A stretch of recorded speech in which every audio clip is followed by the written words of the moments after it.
संत रामपाल जी महाराज एक ऐसे महान संत जिन्होंने अपनी सतभक्ति, तत्व ज्ञान, करुणा और सेवा के बल पर समाज में नई मिसाल कायम की है। संत रामपाल जी महाराज की अगुवाई में उनके सभी सतलोक आश्रमों से समाज कल्याण के अद्भुत कार्यों ने समाज को सुनहरे भविष्य की एक नई उम्मीद दिखाई है। संत रामपाल जी महाराज से नाम दीक्षा लेने के बाद लाखों लोगों की लाइलाज बीमारियां जैसे कैंसर, एड्स आदि ठीक हुई। संत जी के ज्ञान से प्रेरित होकर उनके अनुयायियों ने लाखों यूनिट रक्तदान किया। संत जी ने लाखों बहन बेटियों का दहेज मुक्त विवाह करवाया।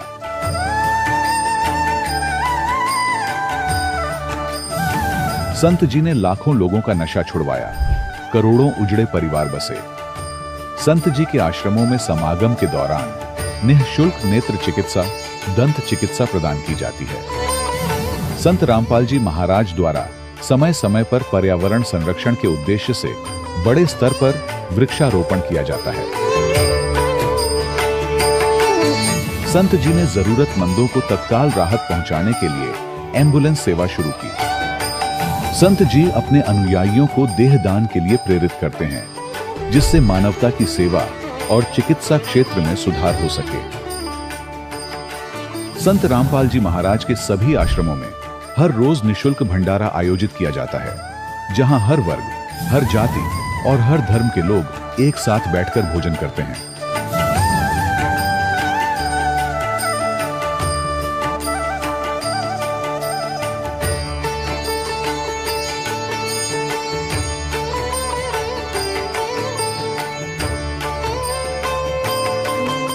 संत रामपाल जी महाराज की अन्नपूर्णा मुहिम ने गरीब और बेसहारा लोगों के जीवन में एक नई ऊर्जा और उम्मीद को जन्म दिया है। घर घर खाद्य सामग्री और जरूरी मदद पहुंचाकर संत रामपाल जी महाराज ने लोगों को दुख और मजबूरी से लड़ने की ताकत प्रदान की है।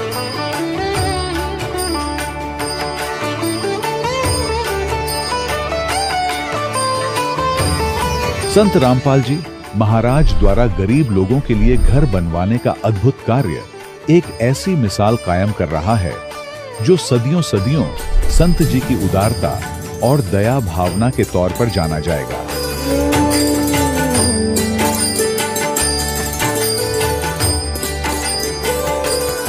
संत रामपाल जी महाराज के आश्रम में हजारों बुजुर्गों को सम्मान और प्यार के साथ जीवन जीने का अवसर मिलता है। उनके खाने, रहने और स्वास्थ्य की पूरी जिम्मेदारी संत रामपाल जी महाराज उठाते हैं। अनाथ बच्चों के लिए संत रामपाल जी महाराज के सभी आश्रम किसी वरदान से कम नहीं। यहाँ उन्हें शिक्षा, संस्कार और भविष्य के लिए बेहतर अवसर प्रदान किए जाते हैं। चाहे बाढ़ हो, भूकंप या महामारी, संत रामपाल जी महाराज और उनके अनुयायी हमेशा ही जरूरतमंदों के लिए सबसे आगे खड़े रहते हैं।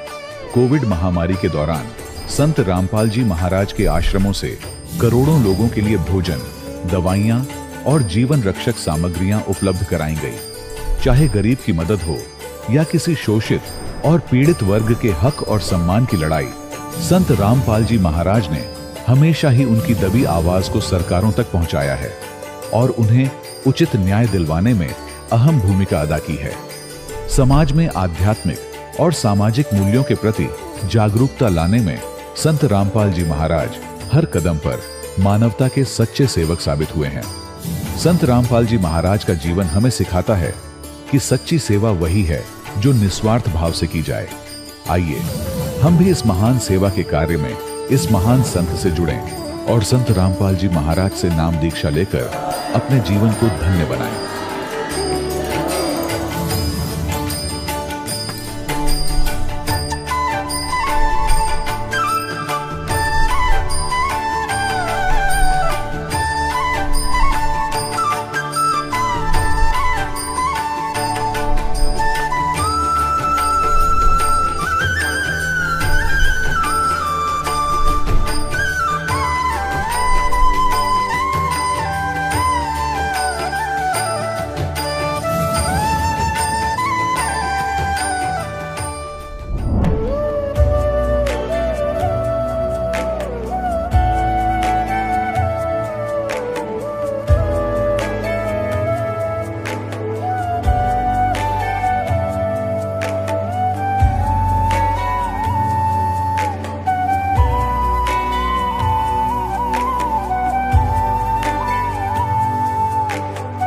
प्रभु राम देव भगवान अल्लाह खुदा ईश आदि नाम एक ही शक्ति के हैं। वो कैसा है, कहां है, कैसे मिलता है, किसने देखा है? ये प्रश्नवाचक चिन्ह पूर्ण रूप से हटाने के लिए अवश्य सुनिए जगत गुरु तत्वदर्शी संत रामपाल जी महाराज के अमृत वचन, सर्व पवित्र धर्मों के पवित्र शास्त्रों के आधार पर। सत साहिब दर्शकों, हर व्यक्ति अपने जीवन में सुख और मानसिक शांति की कामना करता है। लोग धर्म और भक्ति के माध्यम से अपनी परेशानियों का समाधान ढूंढते हैं, लेकिन जब वर्षों की साधना और पूजा के बावजूद मन को वह सुकून नहीं मिलता जो अपेक्षित होता है, तब एक सवाल मन में उठता है कि क्या सचमुच मेरी भक्ति शास्त्र अनुसार है? दर्शकों, कुछ ऐसी ही कहानी थी फतेहगढ़ साहिब पंजाब के रहने वाले गुरपाल सिंह जी की। इन्होंने अपने धर्म में प्रचलित सभी साधनाओं को किया। गुरपाल सिंह जी मंदिर और गुरुद्वारों में भी गए और राधा स्वामी पंथ से भी जुड़े, क्योंकि पूजा पाठ में इनकी विशेष रुचि थी, परंतु इनको कोई लाभ नहीं मिला। भूत प्रेत का साया और ग्रह क्लेश से इनकी जिंदगी बिल्कुल बर्बादी की कगार पर पहुंच गई थी। लेकिन फिर जब इन्हें संत रामपाल जी महाराज का शास्त्र अनुसार ज्ञान मिला और इन्होंने नाम दीक्षा ली, तो इनकी जिंदगी में सभी दुख और परेशानियां बिल्कुल समाप्त हो गईं और इनको चमत्कारिक लाभ होने लगे। दर्शकों, आखिर संत रामपाल जी महाराज ने गुरपाल जी को ऐसी कौन सी जड़ी बूटी दे दी जिससे कि इनके जीवन की सभी परेशानियां बिल्कुल समाप्त हो गईं? और क्यों आज करोड़ों लोग अपने धर्म की परंपरागत साधनाओं को छोड़कर संत रामपाल जी महाराज से जुड़ रहे हैं? आखिर इसके पीछे की सच्चाई क्या है? आइए सुनते हैं गुरपाल सिंह जी की कहानी इन्हीं की जुबानी। सर नमस्कार। सत साहिब जी। सर क्या नाम है आपका? गुरपाल सिंह, पिंड रुड़की, जिला फतेहगढ़ साहब, पंजाब। सर क्या काम करते हैं आप? पेंटिंग का काम करते हैं। संत रामपाल जी महाराज से कब जुड़े? सन 2013 5 जनवरी। सर संत रामपाल जी महाराज से नाम दीक्षा लेने से पहले आप क्या भक्ति साधनाएं करते थे? सिख पंथ नाल जुड़े हुए सी, अमृत छकिया हुआ सी और उसके बाद देवी देवतियों की पूजा करते थे। इससे पहले फिर सबसे पहला तो सर देवी देवतियों की पूजा करते थे, उस तो बाद सिख पंथ नाल जुड़िया तो अमृत छकिया हुआ सी और बस ये नितनेम बाणी का पाठ करते सी। सर आपको संत रामपाल जी महाराज के बारे में कैसे पता चला? कैसे आप उनके आश्रम में आए? इन संत रामपाल जी महाराज जी के आश्रम दे विच जदों गए हैं जी, उस तो पहला मैनू DVD कैसटां किसी भगत कोलों प्राप्त हुई तो मैं देखिया तो इन्हां दे ज्ञान नूं समझिया तो समझण के उपरंत फिर मैं उत्थे आश्रम गया जी, कल्ला ही आश्रम जाके तो इन्हां दा नाम उपदेश लिया तो जो नाम उपदेश लिया तो उतों लंगर पानी छकिया बड़ी सुविधा नाल। तो उस तो बाद संत रामपाल जी महाराज जी के दर्शनां लई लाइन विच लगे। तो लाइन विच लगन तो जदों संत रामपाल जी महाराज एक एक भगत नूं बड़े प्यार नाल आशीर्वाद दे रहे सी, सिर पर हत्थ रख के ते बचन भी करते सी, जो पुछना चाहुंदा सी कोई गलबात वो बड़े प्यार नाल उहदा जवाब दिंदे सी। संत रामपाल जी महाराज से नाम दीक्षा लेने के बाद आपको क्या लाभ मिले? लाभ तो मैनू मेरे परिवार सब तो बड़ा लाभ तो ये मिला है जी, जो मोक्ष प्राप्ति का ये नाम की कमाई सत भगती है जी। ये सत भगती करन नाल मुक्ति मिलूगी जी। और मेरे घर च सुख शांति, हर एक परिवार सुख शांति नाल रह रहा है। पहला कोई किसी नूं कोई तकलीफ हो जाती, किसी का सिर दर्द, किसी का पेट पीड़ा होने लग जाती थी, तो ये जो है मेरे घर च बहुत सुख शांति आ, हुण बड़े बरकत आ, बड़े प्यार नाल रह रहा परिवार। क्या पहले आप कोई नशा करते थे? नशा करते सी पहला तंबाकू का करते सी। अब जदों दा संत रामपाल जी महाराज जी से नाम उपदेश लिया है उदों तो कोई नशा नहीं करते। आखिर संत रामपाल जी महाराज कौन सी दवाई देते हैं जो उनसे नाम दीक्षा लेता है वो नशा छोड़ देता है? दवाई तो सब उनके नाम में ही है सर। जो नाम है उनका सच्चा नाम है, वो नाम जपन नाल हर एक नशा तो नशा, हर एक रोग भी दूर हो जाता है। सर, क्या ये बात सच है कि संत रामपाल जी महाराज का कोई भी अनुयायी नशा करना तो दूर, नशे को छूता तक नहीं? ਹਾਂ ਬਿਲਕੁਲ ਸੱਚ ਹੈ ਸਰ। ਨਸ਼ਾ ਕਰਨਾ ਤੋਂ ਦੂਰ ਉਹਨੂੰ ਹੱਥ ਲਗਾਉਣਾ ਵੀ ਮਨਾ ਹੈ, ਬਹੁਤ ਅਪਰਾਧ ਹੈ, ਮਤਲਬ ਲਿਆ ਕੇ ਨਹੀਂ ਦੇਣਾ, ਕਰਨਾ तो दूर रहा। नहीं, मेरे कहने का मतलब ये है कि संत रामपाल जी महाराज जी के नियम तो जरूर हैं कि आप लोग नशा नहीं कर सकते, नशीली वस्तुओं को नहीं छू सकते। क्या वास्तव में जो उनके श्रद्धालु हैं वो इन नियमों का पालन करते हैं, या फिर नियम तो केवल कहने मात्र के लिए बनाए गए हैं? नहीं सर, बिल्कुल मतलब बिल्कुल पालन करते हैं जी। जे अगर ये कोई ਉਹ ਨਹੀਂ, ਕੋਈ ਦਬਾਅ ਨਹੀਂ, ਕੋਈ ਕੁਛ ਨਹੀਂ ਹੈ, ਇਹ ਵੀ ਹੈ ਵੀ ਕੋਈ ਜਾਣ ਕੇ ਸ਼ਰਤ ਰੱਖੀ ਵੀ ਆ, ਉਹ ਆਟੋਮੈਟਿਕਲੀ ਹੀ ਨਾਮ ਉਪਦੇਸ਼ लेने तो बाद कृपा हो जाती है, बिल्कुल ही मन मुड़ जाता है। सर, आपको कितने दिन हो गए हैं नशे से दूर हुए, या नशे को आज तक आपने छुआ तक नहीं है? कितने दिन हो गए हैं? मैं 2013 ਦੇ ਵਿੱਚ ਮਤਲਬ ਦਸੰਬਰ ਤੱਕ ਨਸ਼ਾ ਕਰ ਲਿਆ ਸੀ। ਉਸ ਤੋਂ 5-10 ਦਿਨ 5 ਹਫ਼ਤਾ 7 ਦਿਨ ਪਹਿਲਾਂ ही नशा छोड़ा, ਤੇ ਉਸ ਤੋਂ बाद हमने हथ नहीं लगाया, खाना तो दूर रहा। सर देखिए, मान लीजिए यदि कोई श्रद्धालु शराब की दुकान पर काम करता है, या फिर उसकी कोई परचून की दुकान है, क्या वह भी कोई नशीली वस्तु को हाथ नहीं लगा सकता, या बीड़ी सिगरेट तंबाकू वगैरह नहीं बेच सकता? क्या इन चीजों को बेचना मना है? हाँ जी, मना है। श्रद्धालु कोई नहीं हाथ नहीं लगाएगा, बेचना तो दूर रहा सर। सर, आपने पंजाब से जाकर के हरियाणा में संत रामपाल जी महाराज से नाम दीक्षा ली। आपने उनसे ही नाम दीक्षा क्यों ली? बहुत सारे संत हैं जिनके लाखों की तादाद में श्रद्धालु हैं, आपने संत रामपाल जी महाराज से ही नाम दीक्षा क्यों ली? सर, नाम दीक्षा तो संत रामपाल जी महाराज पूर्ण परमेश्वर जी तो इस करके ਲਈ है, मैं सब पंथां ਵਿੱਚ ਘੁੰਮ ਕੇ ਵੇਖ ਲਿਆ ਹੈ, ਇਸ ਕਰਕੇ ਘੁੰਮਿਆ ਸੀ। ਮੈਨੂੰ ਤਕਲੀਫ ਸੀ, ਮੈਨੂੰ ਇੱਕ ਔਰਤ ਦਿਸਦੀ ਸੀ ਪ੍ਰੇਤ ਵਾਦਾ, ਉਹ ਮੇਰਾ ਬਹੁਤ ਨੁਕਸਾਨ ਕਰ ਚੁੱਕੀ ਸੀ। ਇਸ ਪੇਟਿੰਗ ਦੇ ਕੰਮ ਕਰਨ ਤੋਂ ਪਹਿਲਾਂ ਮੈਂ ਪੰਜਾਬ ਪੁਲਿਸ ਵਿੱਚ ਸੀ, ਨੌਕਰੀ ਛੁੱਟ ਗਈ ਮੇਰੀ, ਬਹੁਤ ਬਰਬਾਦੀ ਹੁੰਦੀ ਜਾਈ ਗਈ, ਘਰ ਦੀ ਸਥਿਤੀ ਬਹੁਤ ਖਰਾਬ ਹੋ ਗਈ, ਕਲੇਸ਼ ਘਰ ਵਿੱਚ ਬਹੁਤ ਹੋਣ ਲੱਗ ਗਿਆ। ਇਸ ਕਰਕੇ ਸਿੱਖ ਪੰਥ ਰਾਧਾ ਸੁਆਮੀ ਧੰਨ ਧੰਨ ਸਤਿਗੁਰੂ सरसा वाले निरंकारी पंथ, इनमें सब किते मैं जाके अपनी तकलीफ दूर करने लई, बर्बादी जो हो रही थी उसनूं रोकण लई मैं सारे घुम के वेख लिया सर। तो इस करके मैनूं संत रामपाल जी महाराज जी का DVD कैसटां राहीं सारा जो ज्ञान का पता लग्या, सत्संग सुने इन्हां दे, ते मैं कहा भी इत्थे भी जाके देखना। तो संत रामपाल जी महाराज जी का मैं देखने ही गया सी, भी परखण गया सी। नाम उपदेश मुखा इन्हां दी जो शर्तां पूरियां मन के इन्हां दा नाम उपदेश लेना जरूरी है, लेके ही पता लगेगा भी इस तो लाभ होएगा जां नहीं। ते नाम लेण तो उपरंत मैनूं ये सारी जो मैनूं प्रेत बाधा सी ये मेरी सब दूर हो गई, ते दिन पर दिन मैनूं लाभ होना शुरू हो गया। लाभ मतलब मेरा इन्ना हो गया, मैं बड़ी जिंदगी खुशी नाल बतीत कर रहा हुण। मेरे परिवार च हर सुख शांति आ, कोई कलेश नहीं, बच्चे बड़े प्यार नाल रह रहे हैं। सब तो वड्डी गल ये आ भी मेरे मालक ने सच्चे पातशाह पूर्ण परमेश्वर संत रामपाल जी महाराज जी ने मेरे सब परिवार ते बच्चों ते कृपा करती।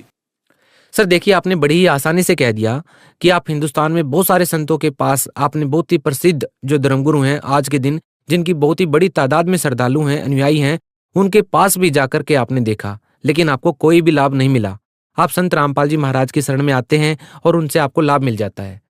सर, उन लोगों के लिए चिंता की बात है जो कई वर्षों से अन्य धर्मगुरुओं के सानिध्य में रह करके भक्ति कर रहे हैं, तो वो लोग क्या करें? आपने तो उन लोगों के धर्म पर और उनकी भक्ति पर ही प्रश्न चिन्ह लगा दिया है। आपको कैसे लगता है कि संत रामपाल जी महाराज जो भक्ति विधि बता रहे हैं केवल वही भक्ति विधि सही है? आखिर आप ये किस आधार पर कह रहे हैं?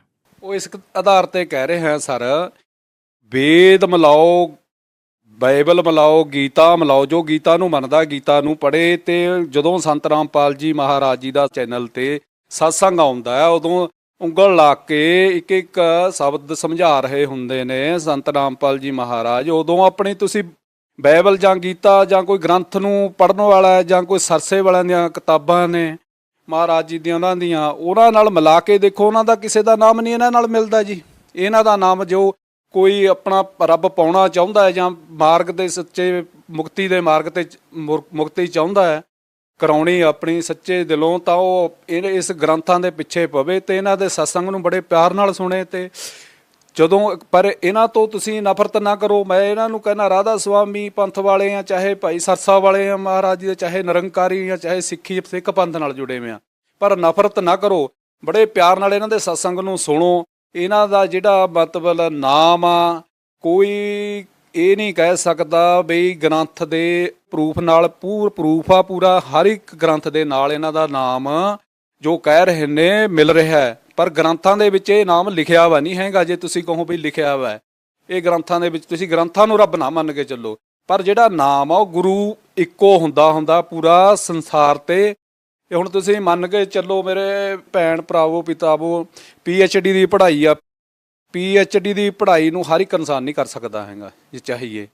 ਇੱਕ ਨਾ ਮਤਲਬ ਸੰਤ ਆ ਜਿਹੜਾ ਇੱਕੋ ਹੁੰਦਾ ਸੰਸਾਰ ਤੇ ਪੂਰਾ। ਤੁਸੀਂ ਇਹਨਾਂ ਦੇ ਨਾਮ ਉਪਦੇਸ਼ ਨੂੰ ਸੁਣੋ, ਸਮਝੋ। ਆਪਣੇ ਫਿਰ ਕੋਈ ਬਾਈਬਲ ਪੜ੍ਹਨ ਵਾਲਾ ਜਾਂ ਗੀਤਾ ਪੜ੍ਹਨ ਵਾਲਾ ਜਾਂ ਵੇਦ ਪੜ੍ਹਨ ਵਾਲਾ ਉਹਦੇ ਨਾਲ ਮਿਲਾਓ। ਵਾਕਈ ਵੀ ਇੱਦਾਂ ਇਹਨਾਂ ਦੇ ਨਾਮ ਬਾਰੇ ਕਹਿ ਰਹੇ ਨੇ, ਜੋ ਸੰਤ ਰਾਮਪਾਲ ਜੀ ਮਹਾਰਾਜ ਕਹਿ ਰਹੇ ਨੇ, ਉਹ ਇੱਦਾਂ ਹੀ ਕਹਿ ਰਹੇ ਨੇ। ਬਾਕੀ ਉਹਨਾਂ ਦੇ ਵਿੱਚ ਲਿਖਿਆ ਹੋਇਆ, अपने ग्रंथों को ध्यान नाल पढ़ो ते समझो। सर, संत रामपाल जी महाराज के बारे में ये भी कहा जाता है कि वो अन्य धर्म गुरुओं पर टीका टिप्पणी करते हैं। संत रामपाल जी महाराज ऐसा क्यों करते हैं?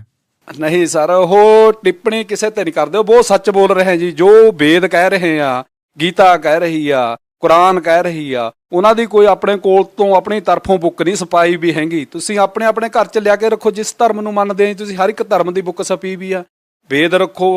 अगर कहते नहीं कोई मतलब किसी चीज़ नूं पाउणा तां मतलब मेहनत तां कुछ ना कुछ करनी पऊगी, उंजे नहीं ना उन्होंने मतलब टिक देना भी ये गलत ने, ये गलत गल है जी। मतलब ये बिल्कुल सच्ची गल समझा रहे हैं संत। इन्हां दे मतलब तुसीं मार्ग नूं समझो, मेरी तां यही बेनती आ। सर, संत रामपाल जी महाराज की वेशभूषा को देख करके ऐसा बिल्कुल नहीं लगता कि वो पूर्ण संत हैं। जैसा कि उनके बड़े बड़े बाल नहीं हैं, बड़ी बड़ी दाढ़ी नहीं है, गेरुआ कपड़े नहीं पहनते हैं, मालाएं नहीं रखते हैं, जटाएं नहीं रखते हैं। आम जन साधारण में धारणा बनी हुई है कि साधु संत तो वो होता है जो गेरुए कपड़े पहनता है, लंबी जटाएं रखता है। तो संत रामपाल जी महाराज को समझना लोगों के लिए थोड़ा मुश्किल होता है। सर, क्या कहना चाहेंगे इस बारे में आप? ਇਹ ਸਰ ਦੇਖੋ ਸਰ, ਮੇਰੀ ਇੱਕ ਛੋਟੀ ਜਿਹੀ ਇਹੀ ਬੇਨਤੀ ਆ, ਕਿਸੇ ਨੂੰ ਕੋਈ ਤਕਲੀਫ ਹੁੰਦੀ, ਸੰਸਾਰ ਦੇ ਵਿੱਚ ਬਹੁਤ ਤਰ੍ਹਾਂ ਦੀਆਂ ਤਕਲੀਫਾਂ ਨੇ, ਉਦੋਂ ਕੋਈ ਕਿਸੇ ਦਾ ਮਤਲਬ ਉਹ ਕਿਸੇ ਸੰਤ ਦੇ ਇਹ ਨਹੀਂ ਲਿਖਿਆ ਵਾ ਹੁੰਦਾ ਬਈ ਇਹ ਜਟਾਂ ਵਾਲਾ ਹੀ ਪੂਰਨ ਸੰਤ ਆ, ਜਾਂ ਫਿਰ ਇਹ ਵੱਡੀਆਂ ਵੱਡੀਆਂ ਦੇ ਜਟਾਂ ਹੁਣ ਉਹ ਸੰਤ ਆ, ਜਾਂ ਉਹਦੇ ਭਗਵੇਂ ਕੱਪੜੇ ਪਾਏ ਵੇ ਨੇ। ਇਹ ਬਿਲਕੁਲ ਉਹ ਆ, ਜਦੋਂ ਆਪਾਂ ਜਨਮ ਲੈਂਦੇ ਆ ਆਪਣੇ ਕੋਈ ਜਟ ਨਹੀਂ ਹੁੰਦੀ, ਕੋਈ ਦਾੜੀ ਨਹੀਂ ਹੁੰਦੀ ਹੈਗੀ, ਕੋਈ ਮਤਲਬ ਮੁੱਛ ਨਹੀਂ ਰੱਖੀ ਵੀ ਹੁੰਦੀ ਹੈਗੀ। ਇਹ ਤਾਂ ਇੱਥੇ ਆ ਕੇ ਆਪਾਂ ਨੂੰ ਇਹ ਸਾਰਾ ਉਹ ਫਿਰ ਅੱਗੇ ਅੱਗੇ ਉਹ ਪ੍ਰਾਪਤ ਹੁੰਦਾ ਹੈ ਜੀ। ਇਹ ਬਾਣਾ ਜਿਹੜਾ, ਇਹ ਗੱਲਾਂ ਦੇ ਪਿੱਛੇ ਨਹੀਂ ਆਪਾਂ ਨੇ ਮੁੱਖ ਰੱਖ ਕੇ ਚੱਲਣਾ ਹੈਗਾ। ਸਰ, ਸੰਤों की बाणी है, कंठी माला सुमरनी पहने से क्या होए, ऊपर डुंडा साध का अंतर रखे कोई। ਇਹ ਬਾਣੀਆਂ ਸਰ ਵੀ ਦਿਖਾਵੇ ਨਾਲ ਨਹੀਂ ਇਹ ਹੁੰਦੇ ਹੈਗੇ ਕੰਮ ਜੋ ਹੈਗਾ। ਸੰਤ ਮਤਲਬ ਸੰਤ ਦਾ ਤਾਂ ਅੰਦਰ ਦੇਖਿਆ ਜਾਂਦਾ ਹੁੰਦਾ, ਬਾਹਰੋਂ ਨਹੀਂ ਦੇਖਿਆ ਜਾਂਦਾ ਹੁੰਦਾ। बहुत सारे श्रद्धालु हैं जो संत रामपाल जी महाराज से नाम दीक्षा लेने की इच्छा रखते हैं। सर, वो श्रद्धालु संत रामपाल जी महाराज से कैसे जुड़ सकते हैं? हाँ जी सर, ये बहुत वधिया गल पूछी है सर। चैनल ते संत रामपाल जी महाराज जी का सत्संग आउंदा है जी, उस दे नीचे पीली पट्टी आउंदी है जी, ਉਹਦੇ पर कॉन्टैक्ट नंबर लिखे हुए होंगे हैं सर। ਉਹ ਕੰਟੈਕਟ ਨੰਬਰ 'ਤੇ ਜੋ ਕੋਈ ਨਾਮ ਉਪਦੇਸ਼ ਜਾਂ ਸੰਤ ਬਾਰੇ ਕੋਈ ਵੀ ਜਾਣਕਾਰੀ ਲੈਣਾ ਚਾਹੁੰਦਾ ਹੈ ਸੰਤਾਂ ਬਾਰੇ, ਤਾਂ ਉਹ ਕੰਟੈਕਟ ਨੰਬਰ 'ਤੇ ਫੋਨ ਕਰਨ ਜੀ। ਉਹ ਫੋਨ ਕਰਨ 'ਤੇ ਉਹਨਾਂ ਦਾ ਜੋ ਨੇੜੇ ਬਲੋਕ ਜਾਂ ਕੋਈ ਵੀ ਉਹਨਾਂ ਨੂੰ ਨਜ਼ਦੀਕ ਪੈਂਦਾ ਹੋਊਗਾ ਐਡਰੈਸ, ਉਹ ਉਹਨਾਂ ਨੂੰ ਦਿੱਤਾ ਜਾਊਗਾ ਜੀ। ਉੱਥੋਂ ਉਹ ਨਾਮ ਸ਼ਬਦ ਗੁਰੂ ਮਹਾਰਾਜ ਜੀ, ਸੰਤ ਰਾਮਪਾਲ ਜੀ ਮਹਾਰਾਜ ਜੀ ਦਾ ਪ੍ਰਾਪਤ ਕਰ ਸਕਦੇ ਨੇ। बहुत बहुत धन्यवाद। सत साहिब जी। दर्शकों, अभी आपने सुने संत रामपाल जी महाराज से दीक्षा प्राप्त करके सुखी हुए भक्त के अनुभव। अब देखिए जगत गुरु तत्वदर्शी संत रामपाल जी महाराज के मंगल प्रवचन। उससे डाउन स्ट्रीम में जिधर जल जा रहा था बहता हुआ दरिया का, उससे लगभग 200-300 फुट पर वो स्नान करने लगा दरिया में बढ़कर घाट से बाहर, और उनकी लंगोट टूट गया। उनका लंगोट जो एक बांध रखा था, कोपीन बोलते, एक लंगोट ही बांधते पर्दे पर, उसको कोपीन कहते हैं। ओनली 6-7 इंच चौड़ी वो एक पट्टी सी होती है, और कमर के ऊपर जैसे बेल्ट बांधते हैं ऐसे एक धागा बांध लेते हैं, वो डोर के उसको आगे पीछे लपेट लेते हैं, दैट्स ऑल। तो वो संत, वो लीला देखो, दास अब उसको अंधा महात्मा ही कहेगा, क्योंकि मालिक उसका रोल, जैसे हम सुदर्शन को ही महिमा देते हैं, तो अब भी उस अंधे महात्मा के ही रोल में मालिक रोल कर रहे थे, ऐसा ही बताएंगे। तो अंधा महात्मा स्नान कर रहा था और उसकी लंगोट टूट गया। पहले तो किनारे पर थोड़ा सा खड़ा था, नहा रहा था, फिर उसने देखा लड़कियां आ रही थी, सुबह का समय था, लड़कियां चलती हैं तो बोलती बतलाती, कोई कोई चर्चा करती हैं, सैकड़ों की संख्या में, तो दूर तक आवाज जा रही थी। महात्मा जी ने सोचा कि आप तो गलत आ गया, मैं तो यहाँ कोई लेडीज घाट दिखे। ऐसी लीला करते हुए वो अंधा महात्मा गहरे पानी में चला गया कि मैं अकेले एक लंगोट में हूं और बच्चे आगे हैं, लेडीज हैं, और मुझे शर्म आवेगी बच्चों के सामने। वो इतने पानी में चला गया और वहां अपना स्नान कर रहा है। कुछ देर में क्या हुआ, कैसे मलते मलते उसकी वह लंगोट टूट गया, वह कोपिन भी जल में प्रवाह होगी चली गई। अब वो निवस्त्र हो गया। अब द्रौपदी जब किनारे पर पहुंचे, देखा आसपास एक साधु स्नान कर रहा है, और जो पुण्यात्मा होती है उनको भगत दिख जा या कोई साधु रूप में दिख जाओ, भी भगत ही होता है, भगवान का प्यारा जो मालिक को याद कर रहा होता है। तो उसके लिए उसकी एक विशेष तरफ बनती है। तो द्रौपदी ने सोचा महात्मा है और भगवान की चर्चा करेंगे इससे, जब ये स्नान करके बाहर आ जाएगा तब तक हम भी स्नान कर लेती हैं। उन्होंने ऐसा सोचकर वो स्नान करने लगी। घंटा आध घंटा उन लड़कियों को लगा, नहाकर कपड़े बदल कर वो खड़ी हुई, देखा महात्मा चला तो नहीं गया। तो उसने क्या देखा कि वो महात्मा ना स्नान कर रहा है और इन दोनों बाजुओं से नीचे तक पानी में गंगा में खड़ा, और हाथ ऐसे मार रहा है जैसे कोई चीज ढूंढ रहा हो। तो द्रौपदी को गॉड गिवन कुछ कॉमन सेंस अच्छी थी, वह समझ गई कि महात्मा का बाहर तो कोई वस्त्र दिखाई देता नहीं, और हो ना हो इनका कोपिन बह गई हो। फिर कुछ दिव्य दृष्टि थी द्रौपदी के पास, उसने देखा कि सचमुच महात्मा तो नंगे हैं और ये बाहर आएंगे भी नहीं, और चलो हम ना बात करेंगे तो सारा दिन इसमें रहेगा, रात्रि में निकलेगा, यो इतना इज्जत वाला व्यक्ति है। तो लड़की ने सोचा महात्मा दुखी होगा, तो उसी समय उसने अपनी साड़ी से, एक राजा की लड़की, विचार करना पुण्यात्माओं कितनी कीमती साड़ी पहन रही होगी। हम अपने बच्चों को, चाहे मजदूर हैं, हम अपने बच्चों को अच्छे अच्छे कपड़े पहनाते हैं, अपनी औकात से भी अच्छे। तो राजा की लड़की की कितनी कीमती साड़ी होगी, और उसके साथ कितनी नौकरानियां भी थी। अब परमात्मा कहते हैं लोभ करे तो ऐसा करे। बैराग नाम है त्याग का 5-25वां। जैसे अब हम लोभ करते हैं, लालच करते हैं, बेईमाना करते हैं, माया जोड़न का दूसरों को धोखा देके, और फिर लोभ करे, बेईमाना करे कि मैं सेवा करूं, मैं दान घड़ा करूं, दूसरे से भी ज्यादा सेवा करूं, वो बेईमाना करे। जैसे द्रौपदी ये भी कह सकती थी अपनी बांदी को, नौकरानियों को, कि इनको कपड़ा डाल दे, वो साड़ी की साड़ी डाल देती। उसको मालूम था नौकरानियों को, एक साड़ी रानी के कहने से, राजा की लड़की के कहने से दूंगी तो मुझे 10 देगी जाते ही। लेकिन उसने वो भी चांस उनको नहीं दिया। द्रौपदी ने स्वयं अपनी साड़ी का एक बिल्हात, एक गट बोल रहे हैं ना पंजाबी में, हिंदी में बिल्हाट देसी भाषा, यानी 9 इंच के लगभग साड़ी पाड़ी अपनी और उस पानी में बहा दी। महात्मा का हाथ लग जाएगी, हाथ ऐसे मार ही रहे थे वो पानी में, तो क्या देखा वो नहीं लगी, हाथ साइड से निकल गई। उसने फिर दूसरी टुकड़ा पाड़ा, फिर छोड़ दी, वो भी साइड से निकल गई। 7-8, यानी ये देखो दो टुकड़ों में कितनी 1.5 फुट साड़ी गई लगभग, और 7-8 ऐसे फाड़ फाड़ के पानी में बहा, तो थोड़ी ही टुकड़ा बचा एक साड़ी में। तब उसने सोचा कि ये तो बात नहीं बनेगी, एक लंबी लकड़ी लाई उठा कर जंगल से लंबी, और उसके कोपीन लपेट दी, कोपीन आकार की साड़ी का कपड़ा लपेट के, और धीरे धीरे जाकर जहां महात्मा हाथ मार रहा था उसके निकट कर दी। तो उस महात्मा के हाथ लगी। हाथ लगते ही उसने देखा, भगवान का शुक्र मनाया, ये भगवान बड़ी दया करी आपने, ये दाता आप तो इसमें दरिया में भी मेरी इच्छा पूरी कर दी। फिर उसने सोचा था कोई वैसे स्वाभाविक कपड़ा आ गया होगा, चीथड़ा पाटा हुआ कोई कतरसी। फिर उसने देखा कि नहीं, ये तो बहुत कीमती साड़ी है, और साड़ी का टुकड़ा प्रॉपर वैसे किसी ने भेजा है, तो कोई बहन बेटी ने, इन्हीं में से किसी ने दया करी। तब आशीर्वाद दिया उसने कि हे बेटी, आज तने मेरी इज्जत राखी, मेरा पर्दा रखा, भगवान तेरी इज्जत राखे और तने घणाए देवे। कहते साधु बोले सहज सुबह, और जो चावे सो कर दे। अब जब तो उस लड़की का कोनी ध्यान रहा कि एक टुकड़ा साड़ी का दिया था, उसको तो अनगिन साड़ियां पड़ी थी। लेकिन जब उसका विवाह हो गया उस लड़की का, द्रौपदी का, और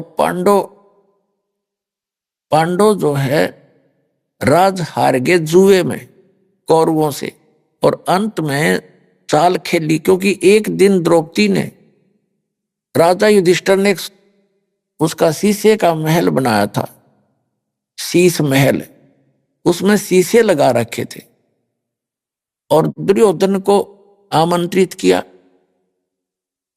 तो द्रौपदी आई थी पानी का घड़ा भर के, अपना नीचे से ऊपर महल में, बाहर से वहीं से साथ में कुएं होते थे राजाओं के, और उधर से दुर्योधन आ रहा था। दुर्योधन की टक्कर लगी शीशे में, शीशे की दीवार थी, उसने दिखे पारदर्शक थी, उसने दिखा को ना, और अच्छी तरह गिर गया धड़ाम देसी। द्रौपदी हंसन लगी। एक तो उसने मजाक किया था एक देवर समझ के, और कहा था कि अंधों की संतान अंधी ही होती है। और यहां परमात्मा ने निर्णय दिया है सुख संवेद में, उस कबीर भगवान ने कहते हैं, साधु सजन और सोना गोल्ड, ये टूट जुड़े 100 बार, और दुर्जन और पाका कलश एक धक दरार। इतना अनमोल उदाहरण दिया परमात्मा ने कि जो सजन व्यक्ति होते हैं उनकी कहा सुनी भी हो जाती है, लेकिन कुछ दिनों के बाद ऐसे हो जाते हैं जैसे कभी झगड़ा हुआ ही नहीं था, कोई मलाल नहीं रखते। संत और सजन, साधु भगत और सजन यानी जेंटलमैन, और सोना गोल्ड, उसने कितना तोड़ के और फिर दोबारा किसा ही बना दे वैसा ही बन जाता है, उसमें निशान भी नहीं रहता, उसी तरह जुड़ जाता है। और नीच आत्मा, नकमी आत्माएं एक के बात में इतना दूर हो जाती हैं, इतना जुल्म तोल देते हैं, इसने न्यू कर दूंगा, इसको मार डालूंगा, वो दुमस्तार देता है। वो कहते दुष्ट इंसान होते। और पक्का घड़ा एक के धक्के में दरार हो जाती है, दोबारा नहीं मिल सकता, चाहे 100 ट्राई कर लो। उसको मिलाओगे तो और तरह का हो जाएगा, उसका सिमट शामट ला के थोड़ी बहुत की तो जोड़ जुगाड़ कर लेते हैं, तो वह चीज नहीं रहती इसमें, वो बकवाद नारी दिखेगी। तो यहाँ कहते हैं संत सज्जन और सोना टूट जोड़े 100 बार, और दुर्जन निकम्मी आत्मा और पाका कलश एक के धक दरार। एक के धक्के मानो, एक के बात में वो इतने दुष्ट बन जाते हैं। तो दुर्योधन उस दुर्जनों में से था। द्रौपदी ने सिंपल सी बात मजाक में कहा था, धृतराष्ट्र अंधा था, धृतराष्ट्र के पुत्र थे दुर्योधन, उसने मजाक में कह दिया कि अंधे होते हैं, अंधों की संतान अंधी ही होती है। इससे बात का दुख मान गया, अकांड दे टाइम इसकी बेइज्जती करूंगा, दिखाऊंगा इसको झटके। उस दृष्टिकोण से, उस अपनी दुष्टता के आधार से युधिष्ठिर से कहा कि तू द्रौपदी को दाव पर लगा दे, हो सकता तेरा सारा राज ही आ जाए। दुर्बदी देखो इन लोगों की, इनके इतिहास पढ़ा करते हम, ये पढ़ने की चीज है। अपनी पत्नी को दाव पर लगा दिया और हम इन शिक्षा ग्रहण करना चाहते। युधिष्ठिर ने अपनी पत्नी यानी द्रौपदी को दाव पर लगा दिया, हार गया। अब वहीं भरी सभा में पांचों पांडव बैठे हैं और भीष्म पितामह, द्रोणाचार्य और कर्ण, ये तीन ऐसे महापुरुष थे, इनके मुकाबले में वहां कोई इतना योद्धा नहीं था तीनों के। और भीष्म पितामह तो उनका जो दादा था और द्रोणाचार्य उनके गुरु और कर्ण भी योद्धा वहां बैठे। विदुर बैठा, दुर्योधन का चाचा, पांडवों का दो चाचा था, और पांचों पांडव बैठे। एक बांदी ने जाकर बताया द्रौपदी को कि द्रौपदी आज तेरी इज्जत उतारेगा दुर्योधन, तुझे नग्न करेगा भरी सभा में, और तेरे को राजा युधिष्ठिर ने जुए में हरा दिया, वो हार गए, तेरे को दाव में लगा दिया था। तो द्रौपदी ने पूछा कि सभा में कौन कौन बैठे हैं? कि भीष्म पितामह, द्रोणाचार्य, कर्ण, चाचा विदुर और साथ में तेरे पांचों पति विराजमान हैं, और 101 वो भाई बैठे, दुर्योधन और भी बैठे। तो द्रौपदी कहने लगी इतनी सभा में ऐसी गलती होती है? वहां इतने आदमी बैठे हों तो कैसे ऐसी बकवास कैसे कर देगा दुर्योधन? नकम्मे क्या बात करी। इतने में दुर्योधन ने भेजा दुशासन अपना भाई के, ला पकड़ के उसको, द्रौपदी को ला पकड़ के जाके उसको द्रौपदी से कहा कि चल आज दिखाएंगे तेरे को हम अंधों की संतान अंधी हैं या आंखों वाली। पकड़ के बाल और घसीट के लाया द्रौपदी को, रोती चिल्लाती रही, वहां लाके खड़ा कर दिया। दुर्योधन ने कहा दुशासन हम तो अंधों की संतान हैं, अंधे हैं, हमें कुछ दिखाई देता नहीं, इसको निवस्त्र कर दे, इसकी साड़ी उतार दे। अब जो ही दुशासन उसके साड़ी उतारने के लिए आगे बढ़ा तो उसने पहले तो देखा अपने पांचों पतियों की ओर। उसने ये सोचा था कि ये देख लेंगे क्या, अब इनको धमका देंगे, लेकिन उन्होंने नीची गर्दन कर ली क्योंकि वो हार चुके थे, वो भी बंध गए थे वचन से। फिर उसने देखा भीष्म पितामह, द्रोणाचार्य की ओर, उन्होंने भी कोई उत्तर नहीं दिया, नीची गर्दन कर ली, क्योंकि वो भी उस गंदे अन्न को खाकर, युधिष्ठिर के अन्न को खाकर उनकी आत्मा मलिन हो गई थी। तब उस समय जब वो साड़ी उतार रहा था और परमात्मा बढ़ा रहा था, उस समय क्या हुआ कि एक था वहां भगत बीज, विदुर खड़ा हुआ। विदुर ने खड़ा होकर कहा कि रे दुर्योधन, तुम किसकी इज्जत उतार रहे हो भले व्यक्ति? तुम चाचे ताऊ और तुम्हारी बहू, दुनिया तुम्हें थूकेगी, धिक्कारेगी तुम्हें। तुम क्या कर रहे हो? कुछ तो अकल तक काम ले ए भले पुरुष। कहते हैं सूक्ष्म वेद में आदरणीय गरीबदास साहिब जी ने बताया है कि विदुर कहे ये बंधु थारा और एक के कुल एक के परिवार है। विदुर के मुख पर लगा थपेड़ा कि तू तो है पांडवों का चेहरा, तू तो है बांदी का जाया। और भीष्म, कर्ण और द्रोण मुस्काया। अब देखो कितना निर्णायक ज्ञान दिया है सूक्ष्म वेद के अंदर, जो गॉड गिवन है, कंप्लीट, पूर्ण परमात्मा का दिया हुआ, complete God given, complete spiritual knowledge. इसमें गरीबदास साहिब जी ने बताया है कि सूक्ष्म वेद में प्रमाण दिया है कि एक व्यक्ति था उस सभा में, उस पंचायत में, जो पंचायती होना चाहिए। पंचायती अगर कहीं पंचायत में गया है और सत्य की बात कहे, न्याय की बात कहे, कोई नाराज रहे चाहे राजी रहे, उसकी बात को नहीं मानता है तो पंचायत छोड़कर चला जाना चाहिए, वहां रहने में भी दोषी हो जाता है। तो विदुर ने जब न्याय की बात की, एक था वहां पंचायती, उसने खड़ा होकर कहा, विदुर कहे ये बंधु तुम्हारा, तुम्हारा भाई बंध है और एक के कुल तुम्हारा एक ही परिवार है।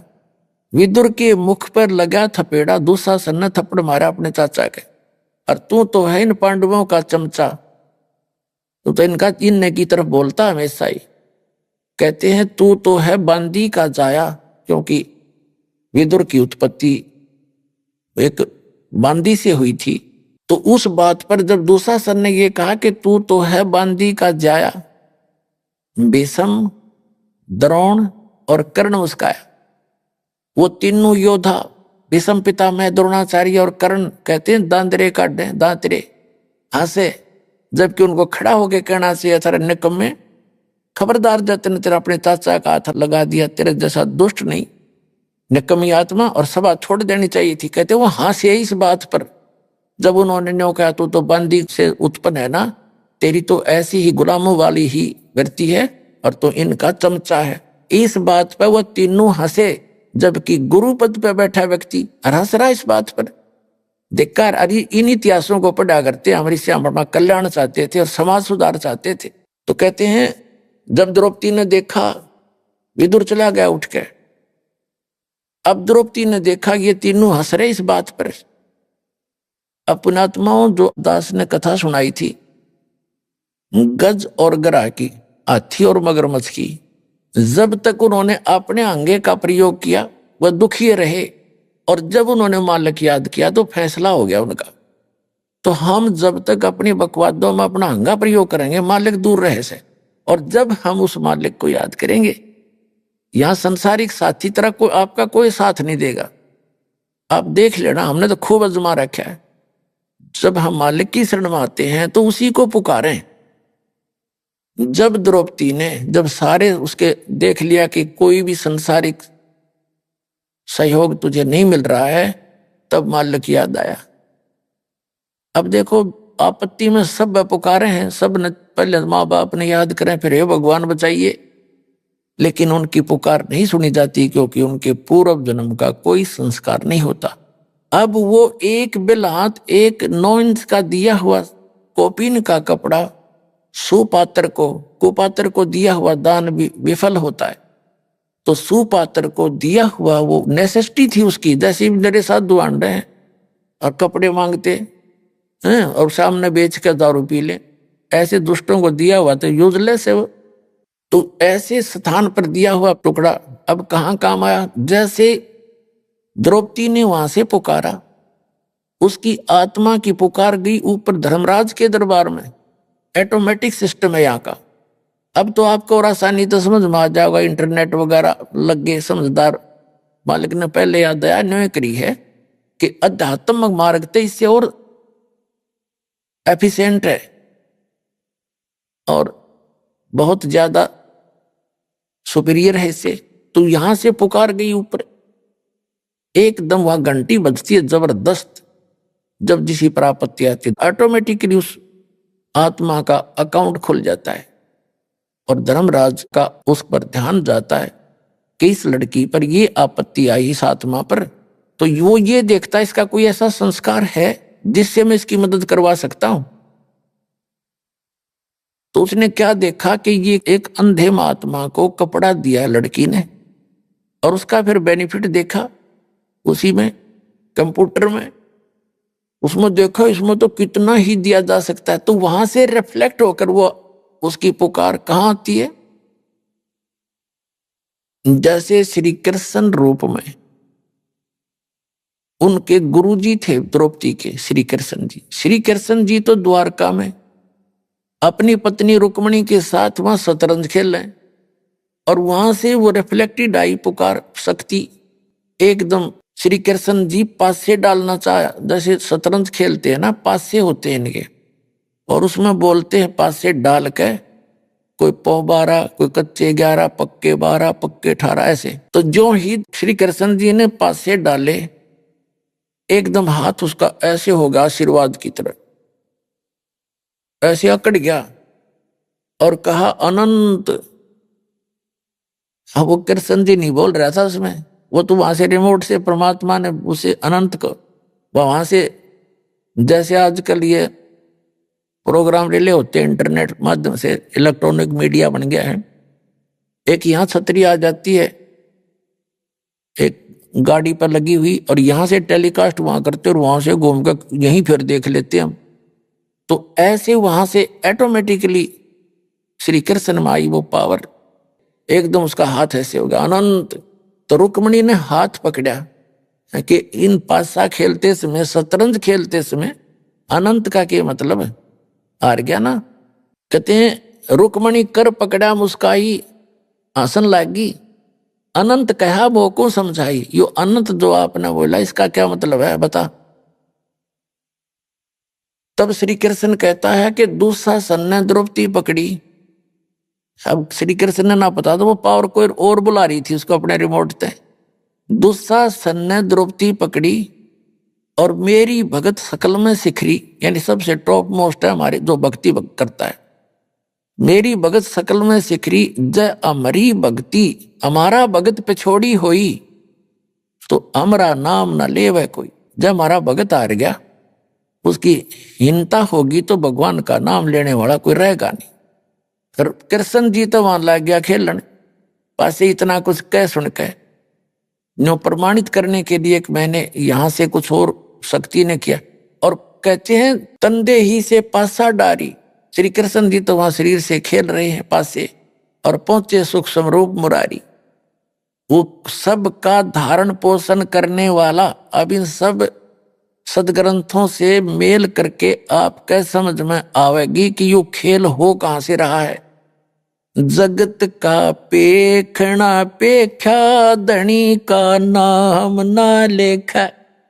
जो सब कुछ करा उसका तो नाम निशान नहीं। कोई के कृष्ण ने कर दिया, कोई नू के कृष्ण फलाने ने कर दिया।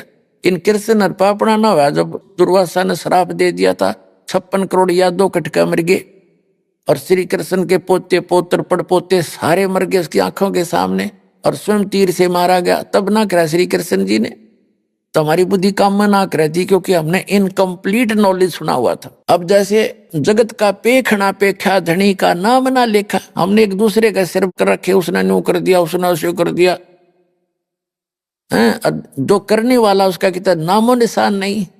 अब दास बताएगा ये कौन कर रहा है सारा के। तंदे ही से पासा डारी और पहुंचे सुख समरूप मुरारी। श्री कृष्ण तो खेल रहे वहां पर, और भगवान पहुंचे श्री कृष्ण रूप बना के, उसी गुरु का रूप बना करके वो परमात्मा ही उस पूर्व जन्म की साधना से भी वही लाभ देता है, और वर्तमान की सत साधक को भी वही परमात्मा उसी गुरु के रूप में आकर लाभ देता है। अब यहां आपके थोड़ी सी बात समझ में आनी चाहिए कि जैसे कुछ भक्त हैं जो राधा स्वामी पंथ में गए या दूसरे पंथों में, या वैसे कोई अपने मनमुखी भक्ति करते हैं, कोई गुरु जैसा वैसा उन्हें बना रखे, तो उनको भी लाभ होते हैं, लेकिन देता वही भगवान है। उनके पूर्व जन्म के आगे चार्जर नहीं है उनका, तो 2-4 लाभ उनको हुए हैं वो पूर्व जन्म के भी उसी परमात्मा ने उनके गुरु के रूप में दिए। काल तो ये चाहता है कि भक्तिहीन हो जाए, जैसे पूरा चीन हो गया, और परमात्मा ये चाहते हैं कि इस बिचली पीढ़ी के इस प्राइम टाइम में तो सबको पार करने का और पूरे कंप्लीट स्पिरिचुअल नॉलेज देने का, संपूर्ण अध्यात्म ज्ञान बताने का और सारे सतमंत्र देने का यूं समय है। परमात्मा चाहते हैं कि कलयुग के इस समय तक इनमें आस्था बनी रहे, चाहिए किसी न पूजे जा, और लाभ होना है उनको उनके पूर्व ही पुण्य से। तो इसीलिए उन्हीं के गुरु के रूप में आकर परमात्मा उनको राहत देते हैं उनके पूर्व जन्म के किए हुए पुण्यों से। वो चाहते हैं कि भक्ति बनी रहे। अब ये सारा अध्यात्म ज्ञान उन्होंने इसीलिए दिया है कि ये बात उनका भी समझ में आओगी जो वहां फंस रहे हैं, उन्हें छोड़ कर भाग आएंगे यहाँ पर। इसी का नाम कंप्लीट स्पिरिचुअल नॉलेज है, संपूर्ण अध्यात्म ज्ञान इसी को कहते हैं।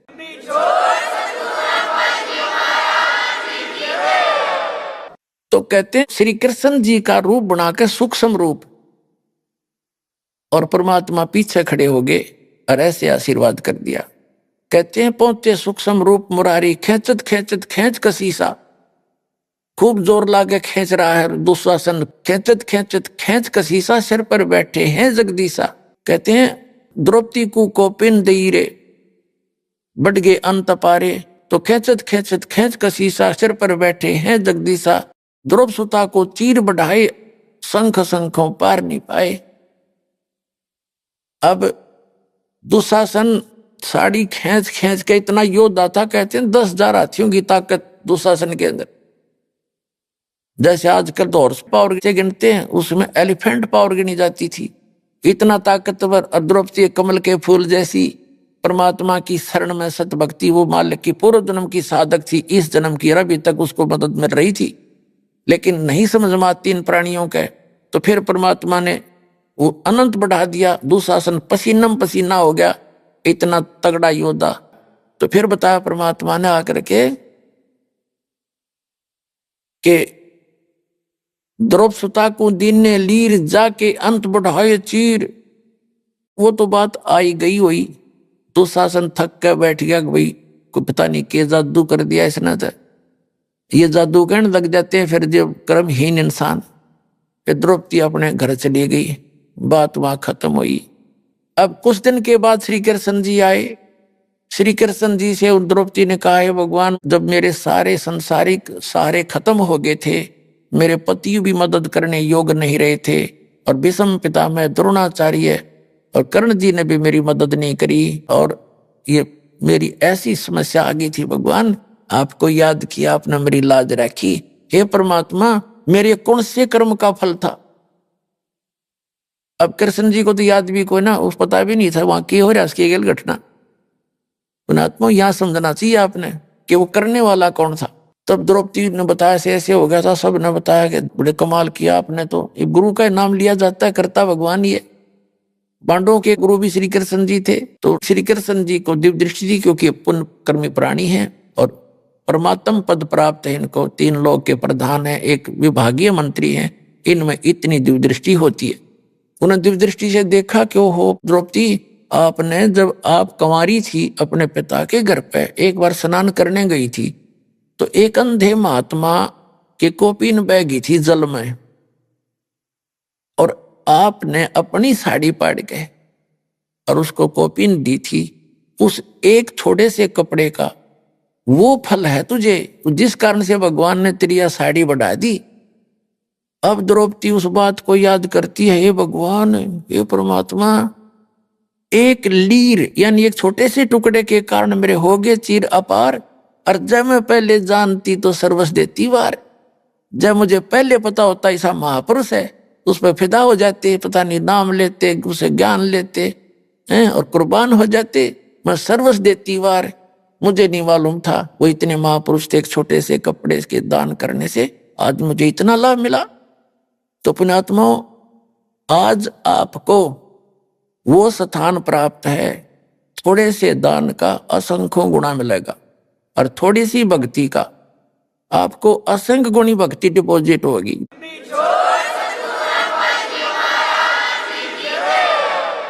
जैसे आपको जो प्रथम मंत्र दिया जाता है, इनकी बहुत कीमत है।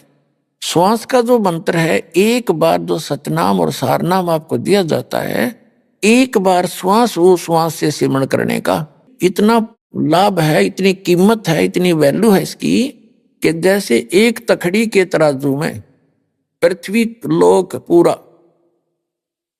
यानी एक राजा थोड़े से टुकड़े का प्रधान होता है, और वो कितना वैल्यू है लगता है हमें, कितना महान लगता है। कहते पूरी पृथ्वी का राज एक पलड़े में, और पाताल लोक का, स्वर्ग लोक का जो कीमत एक तराजू के पलड़े में। अभी आपने सुने संत रामपाल जी महाराज के मंगल प्रवचन। आइए अब सुनते हैं संत रामपाल जी महाराज से नाम दीक्षा लेकर सतभक्ति करके अद्भुत लाभ प्राप्त करने वाले अनुयायी के विचार। दर्शकों, क्या होगा यदि कोई व्यक्ति सभी प्रकार की परंपरागत भक्ति और साधना के हर तरीके को अपना ले, अपने जीवन में सुख और शांति लाने के लिए हर संभव प्रयास कर ले, लेकिन फिर भी उसे न तो शांति मिले और न ही सच्चे सुख की अनुभूति हो? दर्शकों, आज हम आपको ऐसी ही एक सच्ची कहानी सुनाने जा रहे हैं, जो उत्तर प्रदेश के रहने वाले राजेंद्र जी की है।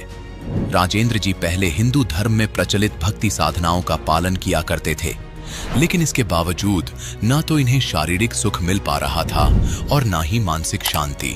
जब राजेंद्र जी को इतनी भक्ति और साधना करने के बाद भी सुख और शांति की प्राप्ति नहीं हुई, तो इन्होंने मदन पंथ और जय गुरुदेव पंथ जैसे मार्गों का सहारा लिया। लेकिन अफसोस, वहां पर भी इनके हाथ सिर्फ निराशा ही लगी। लेकिन दर्शकों, आज राजेंद्र जी का कहना है कि जब से मैंने संत रामपाल जी महाराज से नाम दीक्षा ली है, तब से मेरी जिंदगी की रूपरेखा पूरी तरह से बदल गई है। दर्शकों, आखिर आज राजेंद्र जी हिंदू धर्म में प्रचलित सभी साधनाओं को शास्त्रों के विरुद्ध क्यों बता रहे हैं? आखिर इसके पीछे की सच्चाई क्या है? आइए सुनते हैं राजेंद्र जी की कहानी, उन्हीं की जुबानी। नमस्कार सर। नमस्कार सर, क्या नाम है आपका? मेरा नाम राजेंद्र दास है सर जी। राजेंद्र जी, आप कहाँ से हैं? मैं जौनपुर उत्तर प्रदेश से हूँ। राजेंद्र जी, संत रामपाल जी महाराज से नाम दीक्षा आपने कब ली? 2 अक्टूबर 2018 को मैंने लिया नाम दीक्षा। राजेंद्र जी, संत रामपाल जी महाराज से नाम दीक्षा लेने से पहले आप क्या भक्ति साधनाएं किया करते थे? सर, भक्ति साधना कोई ज़्यादा नहीं करता था विशेष। मैं जो है परमात्मा की तलाश में रहता था, आध्यात्मिक पुस्तकें पढ़ता था, लोगों से ज्ञान चर्चा किया करता था। तो इसी ज्ञान चर्चा में मैं जो है कुछ किताबें बाजार से ले कर के आया, उसमें जो है त्राटक की विधि लिखी हुई थी, वो त्राटक मैंने किया। वो त्राटक करने के बाद उसके साइड इफ़ेक्ट हुए।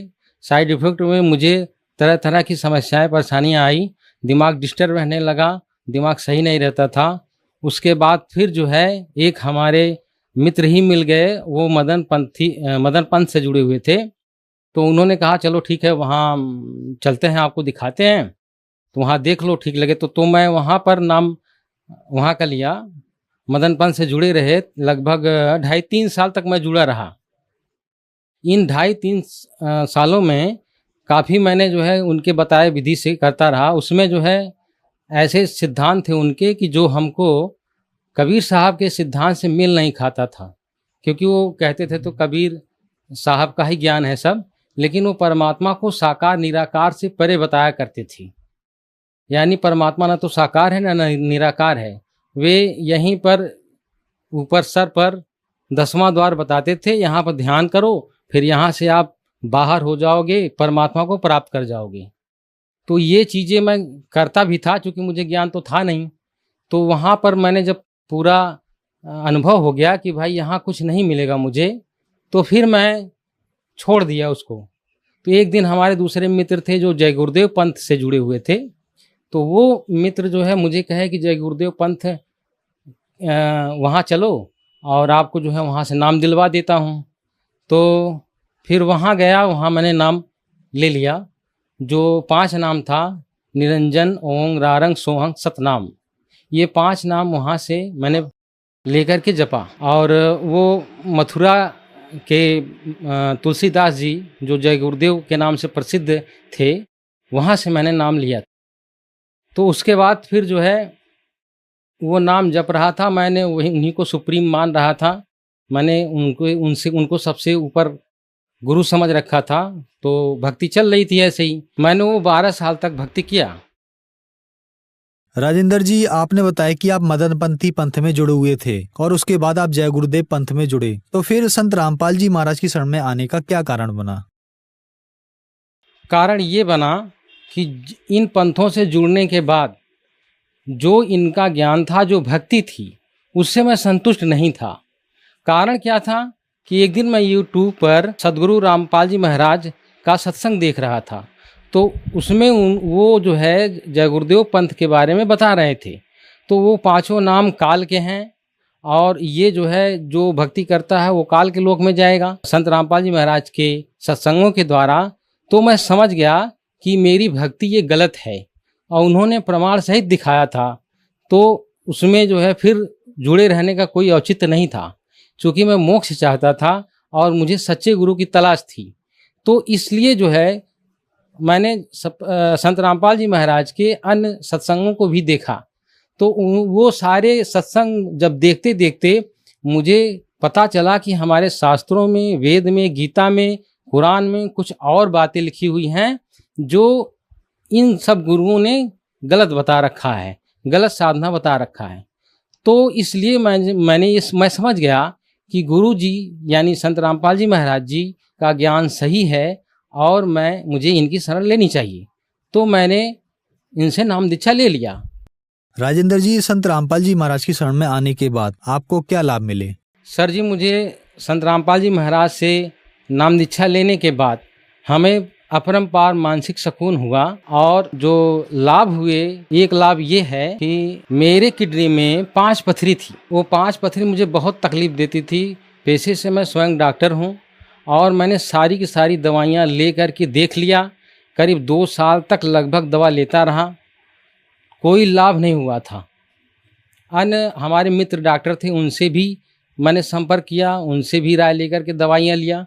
अंत में मैं जो है कि एक हमारे जौनपुर के ही MS हैं, उन KP यादव, उनसे भी मैंने ये दवा सलाह लिया। तो उन्होंने कहा कि ऑपरेशन होगा और कोई विकल्प नहीं है। तो इसी बीच मैंने नाम दीक्षा लिया।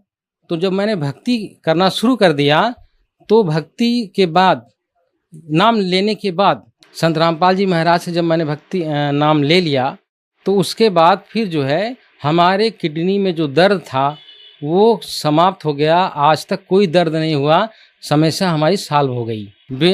डॉक्टर ने रिपोर्ट देकर कहा था कि ऑपरेशन होगा, लेकिन बिना ऑपरेशन के हमारा तकलीफ का समाधान हो गया। दूसरा लाभ ये हुआ कि करीब 25-30 साल से लगातार सर में दर्द होता रहता था, कभी कभी बहुत ज़्यादा बढ़ जाता था। तो वो एक तरह से माइग्रेन था। तो उस माइग्रेन से मैं मुक्ति पाया और बिना दवा के मैं सही हूँ। उसके बाद फिर एक और हमारे साथ योग बनता था कि अक्सर एक्सीडेंट हो जाया करता था। कहीं जाते वक्त जो है अधिकतर थोड़ा सा बच जाता था, तो फिर या फिर लड़ भी जाता था। एक बार मेरा हाथ भी टूट गया था। तो ये योग बार बार बनता था, सैकड़ों बार बना हुआ है। और अब लेने के नाम दीक्षा लेने के बाद अब फिर ये योग नहीं बनता है। ये बहुत विशेष लाभ हैं। एक बार एक कोई व्यक्ति था जो हमारे पर फर्जी मुकदमा कर दिया था। वो SC वर्ग थे, उन्होंने मेरे पास मुकदमा कर दिया था ज़मीन को लेकर के, गलत मुकदमा था।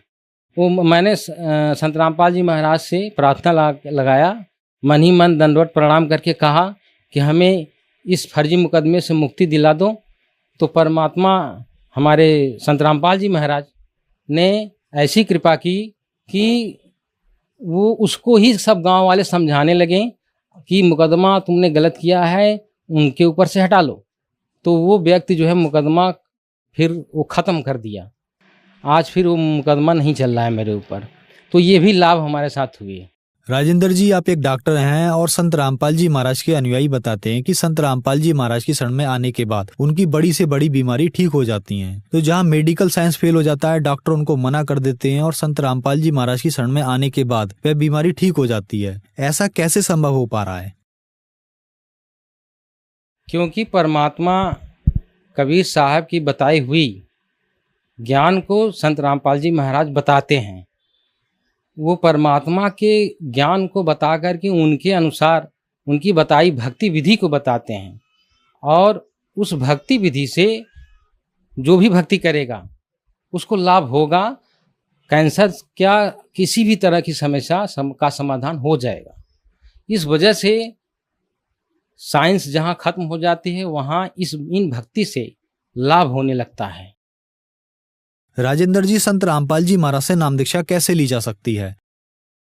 संत रामपाल जी महाराज से नाम दीक्षा लेने के लिए आप उनके किसी शिष्य से आप कांटेक्ट कर सकते हैं। वो आपको बता देंगे।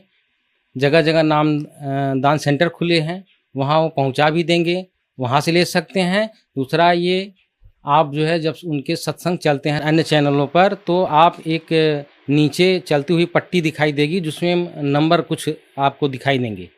उस नंबर को नोट करके आप फ़ोन लगाएं, वहाँ से आपको बता दिया जाएगा आपके नज़दीक के नाम दान सेंटर, वहाँ जाकर आप नाम दीक्षा ले सकते हैं। धन्यवाद सर। धन्यवाद।